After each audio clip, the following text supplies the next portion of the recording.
அன்பார்ந்த ஞானவழி YouTube channel நேயர்கள் அனைவருக்கும் வணக்கம். இந்த பதிவில் கடக ராசி என்பதற்கு குரோதி வருடத்தின் முதல் மாதமான சித்திரை மாத ராசி பலன்கள் காண்போம். முதலில் நம்முடைய ஞானவழி யூடியூப் சேனல் சார்பாக உலக தமிழ் உறவுகள் அனைவருக்கும் இனிய குரோதி வருஷம் தமிழ் புத்தாண்டு நல்வாழ்த்துக்கள். கடக ராசி என்பதற்கு சித்திரை மாத கோச்சார கிரக நிலைகளை காணலாம்.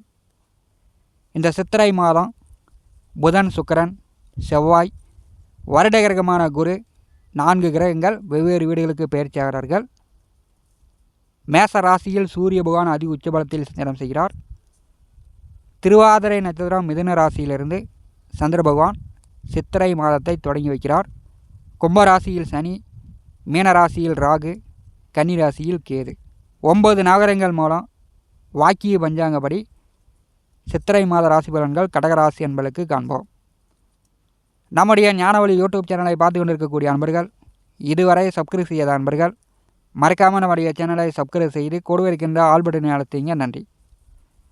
கடக ராசி அன்பர்களுக்கு கடந்த ஓராண்டு காலமாக நீங்கள் பட்ட கஷ்டம், மனக்கவலை இந்த மாதம் முதல் நீங்க போகிறது.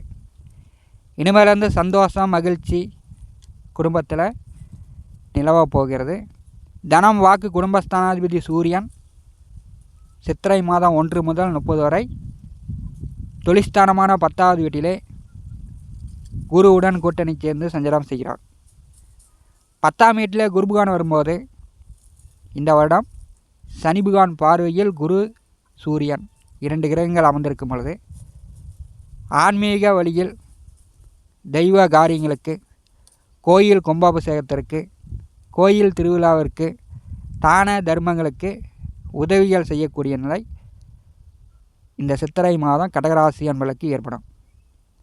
10ஆம் வீட்டிலே சூரிய பகவான் வரும்போது இதுவரை தொழில் வேலையில் எவ்வளவோ பிரச்சனை, வேலையே இல்லாத இருக்கக்கூடிய கடகராசி என்பவர்கள் கூட உண்டு. தொழில் செய்து கொண்டிருப்பவர்களுக்கு நிறையா அடிமேலடி, இடிமேலடி, நிறைய நஷ்டங்கள், ஒரு நிலையில்லாத ஒரு தன்மை போய்கொண்டிருக்கிறது. இந்த சித்திரை மாதம் 18ஆம் தேதி வரை குருவுடன் சூரிய பகவான் கூட்டணி சென்றிருக்கிறார். சகல பாக்கியங்கள் உண்டு. அரசு வேலையில் இருக்கக்கூடியவர்களுக்கு, அரசியலில் இருக்கக்கூடியவர்களுக்கு உயர் பதவி, கூடுதல் சம்பளம், ப்ரமோஷன் இந்த மாதம் கிடைப்பதற்கான வாய்ப்புகள் உண்டு. அரசு வேலைக்கு முயற்சி செய்து கொண்டிருந்த கடகராசி என்பவர்களுக்கு இந்த மாதம் உங்கள் முயற்சிகள் வெற்றி அடையும். 10ஆம் வீட்டில் சூரிய பகவான் அமர்ந்திருக்கும் போது குடும்பம் சுச்சம், நீங்கள் கொடுத்த இடத்தில் வரவேண்டிய பணம் வரும். இந்த மாதம் கை நிறையா பணப்புழக்கம் கடகராசி அன்பர்களுக்கு உண்டு. அஷ்டமத்திலே சித்திரை மாதம் 9ஆம் தேதி வரை செவ்வாய் பகவான் சனியுடன் கிரக யுத்தத்தில் இருக்கிறார். வண்டி வாகனங்களில் போக்குவரத்தில் சித்திரை மாதம் 9ஆம் தேதி வரை கடகராசி அன்பர்கள் கொஞ்சம் கவனமாக இருக்கணும். எதிர்மறையான எண்ணங்கள், கீழே விழுந்து அல்லது கை காலில் சில காயங்கள் ஏற்படுவதற்கான வாய்ப்புகள் உண்டு. ஒரே குழப்பமாகவே இருக்காதீங்க. கொஞ்சம் கலாகண்டுப்பாக குடும்ப நபர்களிடம் சந்தோஷமாக பேசுங்க. சித்திரை மாதம் 9ஆம் தேதி வரை சனிச்செவ்வாய் அஷ்டமத்தில் அமர்ந்து சில அவஸ்தைகளும் தொந்தரவுகளும் அலைச்சலும் ஏற்படுத்தி கொண்டிருப்பார்கள். சித்திரை மாதம் 9ஆம் தேதி பாக்கியத்திற்கு செவ்வாய் பகவான் பயிற்சியாகிறார். பிரிந்த கணவன் மனைவி ஒன்று சேரலாம். காரிய சித்தி உண்டு. கடகராசிக்கு செவ்வாய் பகவான் தான் ராஜ யோகாதிபதி, பூர்வ புண்ணியஸ்தானாதிபதி. பாக்கியத்திலே சஞ்சாரம் செய்யும்போது சகல பாக்கியங்கள் உண்டு. 9ஆம் வீட்டிலே செவ்வாய் பகவான் ராகுவுடன் இணைந்து தோஷத்தில் சஞ்சாரம் செய்வார். முன்னோர்களுக்கு செய்ய வேண்டிய தர்ப்பணம், முன்னோர்களுக்கு விட்டது இந்த மாதம் நீங்கள் முன்னோர்களுக்கு கர்ம ஏம காரியங்கள், சடங்குகள் செய்யக்கூடிய நிலையும் கடகராசி என்பதற்கு வரும். சித்திரை மாதம் 18ஆம் தேதி, மே மாதம் 1ஆம் தேதி புதன்கிழமை மாலை 5 மணிக்கு மேல் குரு பகவான் மேச ராசியிலிருந்து ரிஷபராசிக்கு பயிற்சி ஆகிறார். இந்த மாதத்தில் இந்த குரு பயிற்சி கடகராசி என்பதற்கு பேரானந்தத்தை கொடுக்க போகிறது. எதிர்வரக்கூடிய ஓராண்டு காலம் கோச்சாரத்திலே 11வது வீட்டிலே குரு பகவான் அமர்ந்து கடகராசி என்பதற்கு பேரானந்தத்தை கொடுக்க போகிறார். உபஜயஸ்தானம் வெற்றி ஸ்தானம், இரண்டாம் தர மறுமண திருமணத்தை ஏற்படுத்தக்கூடிய ஒரு ஸ்தானத்தில் குருபகவான் அமரும்போது பல வருடமாக வரன் பார்த்து கொண்டிருப்பவர்கள், தடைபட்டு கொண்டிருந்த திருமணங்கள் இந்த வருடம் கண்டிப்பாக கடகராசி என்பவர்களுக்கு திருமணம் நடக்கும். பிரிந்த கணவன் மனைவி ஒன்று சேர்ந்து ஒற்றுமையாக வாழலாம். கோர்ட்டில் கேஸ் நடந்து பிரிந்தவர்கள் இரண்டாம் தர திருமணம் செய்து குடும்பம் சுபிட்சமாக வாழலாம்.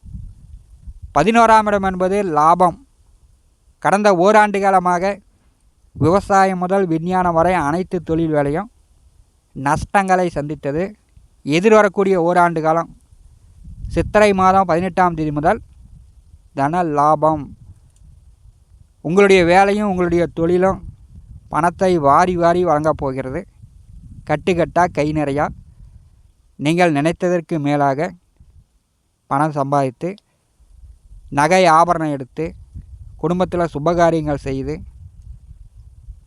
உங்கள் தேவைக்கு மீறி பணம் சேமிக்கக்கூடிய வாய்ப்பு 11வது வீட்டில் குருபகவான் அமர்ந்து கடகராசி என்பதற்கு ஏற்படுத்த போகிறார். கடகராசிக்கு 3வது வீட்டிற்கும் 12வது வீட்டிற்கும் அதிபதியான புதன் சித்திரை மாதம் 23ஆம் தேதி வரை நேச நிலையில் பாக்கியத்திலே சஞ்சாரம் செய்கிறார். ஒரு தடவைக்கு பல தடவை யோசித்து நன்றாக குடும்ப நபர்களுடன் ஆலோசித்து எந்த ஒரு புதிய முடிவும் இந்த மாதம் எடுங்க, அல்லது புதிய முடிவுகள் எடுக்காமல் இருப்பது கடகராசி என்பதற்கு சிறப்பு. ஏன்னா விரையாதிபதி நேச நிலையில் பாக்கியத்தில் சஞ்சாரம் செய்யும்போது தந்தையிடம் சில கருத்து வேறுபாடுகள் வரும். தந்தை சொல்லுக்கு கட்டுப்படுங்க. தந்தையிடம் விதண்டாவாத பேச்சுகளை கடகராசி என்பர்கள் தவிர்ப்பது இந்த சித்திரை மாதம் உங்களுக்கு நல்லது. சித்திரை மாதம் 12ஆம் தேதி வரை சுகஸ்தானாதிபதி உச்ச நிலையில் சஞ்சாரம் செய்கிறார். வீடு, மனை, நிலம், வண்டி, வாகனம், ஆடை, ஆபரணம், வெள்ளி, தங்க நகைகள், இப்படி ஆடம்பர வாழ்க்கையும் கடகராசி என்பதற்கு சித்திரை மாதம் 12ஆம் தேதி வரை ஏற்படும். இதுவரை வேதனையும் சோதனையும் கஷ்டங்களும் நஷ்டங்களும் சுக வேதனைப்பட்டு கொண்டிருந்தீர்கள். தாயாருக்கு உடல்நிலை, உடல் ஆரோக்கியத்தில் தொந்தரவுகள், மருத்துவ செலவுகள், தாயாரும் உங்களால் நிம்மதி இல்லாமல் இருந்தார். சித்திரை மாதம் 12ஆம் தேதி வரை சுக்கிரபகவான் உச்சநிலையில் இருக்கும்போது தாயார் உடல் ஆரோக்கியம் மேம்படும். கடகராசி என்பதற்கு சில அதிர்ஷ்ட வாய்ப்புகளும் தந்தை வழியில் கிடைப்பதற்கான வாய்ப்புகள் உண்டு. இந்த மாதம் கடகராசி என்பர்கள் முன்னோர்கள் வழிபாடு, இறந்தவர்களுக்கு திதி கொடுப்பது கடகராசி என்பர்களுக்கு சேர்ந்தது. 3ஆம் வீட்டிலே கேதுபகவான் அமர்ந்திருக்கிறார். தைரிய வீரியஸ்தானத்திலே கேதுபகவான் அமர்ந்திருக்கும் போது தைரியமான முடிவுகள் கடகராசி என்பர்கள் எடுக்க முடியாமல் திணறிக் கொண்டிருந்தீர்கள். சித்திரை மாதம் 18ஆம் தேதி முதல் குருபகவான் கேதுபகவானை வேறு செய்கிறார். தைரியமாக எந்த ஒரு முடிவையும் கடகராசி என்பர்கள் எடுக்கலாம். தைரியம் வீரியம் மேம்படும். தம்பி தங்கை உடன் பிறந்தவர்களுடைய ஆதரவு கிடைக்கும். நல்ல மாற்றங்களை சந்திக்கக்கூடிய ஒரு மாதமாக சித்திரை மாதம் 18ஆம் தேதிக்கு பிறகு கடக ராசி என்பதற்கு ஏற்படுகிறது. கோச்சாரத்தில் சாதகமில்லாமல் கிரகங்கள் சஞ்சாரம் செய்து கொண்டிருக்கும் போது சுய ஜாதகத்திலும் திசா புத்திகள் சாதகமில்லாமல் இருந்துச்சுன்னா ஒரு மனக்குழப்பம், மன அழுத்தம், எதிர்மறையான எண்ணங்கள், எதிர்மறையான சிந்தனைகள், வண்டி வாகனங்களில் செல்லும் பொழுது விபத்து, அடிபடுறது, இந்த மாதிரி ஏற்பட்டு கொண்டிருக்கும். கோச்சாரத்திலே இந்த சித்திரை மாதம் 18ஆம் தேதிக்கு பிறகு குரு பலன் வருகிறது. கடகராசி என்பதற்கு அஷ்டமச்சனியின் அவஸ்தைகள் குறையும். எதிர்மறை எண்ணங்களும், கணவன் மனைவிக்குள் ஏற்பட்ட பிரச்சனைகளும், நண்பர்கள், உறவினர்கள், தொழில் பார்ட்னர்கள் வழியில் ஏற்பட்ட கருத்து வேறுபாடுகளும், ஏமாற்றங்களும், பண விரயங்களும் தீர்வுக்கு வரக்கூடிய ஒரு மாதமாக கடகராசி என்பதற்கு சித்திரை மாதம் காட்டுகிறது. கஷ்டம் கவலை நீங்கி சந்தோஷம் பிறக்கிறது. கடகராசி என்பர்கள் தைரியமாக இந்த மாதம் முதல் உங்களுடைய மன எண்ணங்கள், உங்களுடைய முயற்சிகள் வெற்றி அடையும். இந்த காணொலியை பற்றி உங்களுடைய மன கருத்துக்களை நம்முடைய கமெண்ட் பாக்ஸில் பதிவு செய்யுங்கள். நம்முடைய ஞானவழி யூடியூப் சேனலை பார்த்து கொண்டு இருக்கக்கூடிய அன்பர்கள், இதுவரை சப்ஸ்கிரைப் செய்த அன்பர்கள் மறக்காமல் நம்முடைய சேனலை சப்ஸ்கிரைப் செய்து கூட இருக்கின்ற ஆல் பட்டன் அழுத்திங்க. தினந்தோறும் நம்முடைய சேனலில் ஜோதிட பலன்கள் பதிவிடப்படும். உடனுக்குடன் பார்த்து பயன்பெறுங்கள். நன்றி, வணக்கம்.